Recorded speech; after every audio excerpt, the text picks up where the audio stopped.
Alright, good morning, good afternoon, good evening YouTube. This is Slime King the Gmail Man, and welcome to another video. This is just a raw and unfiltered take about whatever the frick Genshin drama has been ensuing these past few days, ever since the GameSpot interview with hoyoverse devs came out.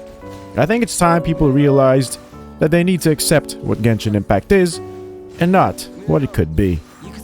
It's been 2 years since this game was released, and yet there has been no semblance, no hint of endgame content. And yet copium has been huffed over and over again. Expectations piled on top of each other with no real evidence. All there have been were temporary events, mini-games, Archon quests, and the occasional combat event that seemed mildly interesting. Oh, and of course, who could forget the teapot updates? The Spiral Abyss has largely stayed the same throughout this span, and there's been no indication whatsoever that new quote-unquote competitive game modes will come out. In fact, the only trajectory that is common traits in all these patches is the diversity of content that hoyoverse seems to be putting out. Genius Invocation is just another domino in this whole fiasco. Adding a TCG to Genshin further solidifies the path that Hoyo devs want to take with this game. And that is having the most diverse amount of content possible in order to cater to as broad of an audience possible. We're not talking about just meta players or combat lovers, we're talking everybody. Lore tubers, puzzle connoisseurs, whales, furries, shrimps, Kokomi bathwater lovers. They are trying to just throw everything and the kitchen sink, hoping to attract even more players to play their game. You can even see it in the design of new characters. If they really had an intent to implement new competitive game modes, then power creep would be more than prevalent. This is a gacha game, and in gacha games, the most prominent avenues of profit, especially with competitive game modes, is to release a new unit that is head and shoulders above the rest for a particular game mode, forcing you to pull in order to remain competitive. And yet look at the trend of 5 stars released. They have been all slightly worse, on par or slightly better than each other, and most of them can be used to clear any content in the game provided investment. The very testament to this fact is that we all still use Bennett, Sincho, Sucrose, and Fischl, and Shangling to this day.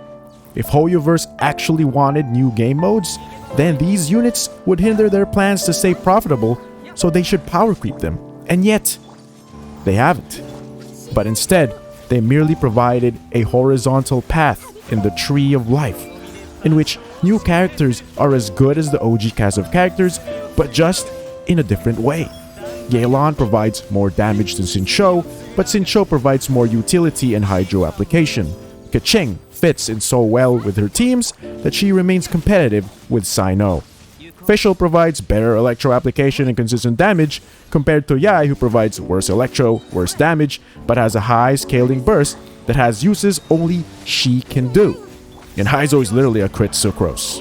Look, I've been playing Genshin Impact, and I've seen how hoyoverse manages that game.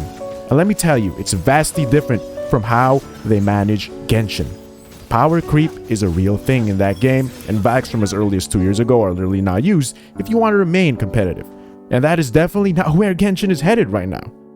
Now, let's get to the whole big elephant in the room.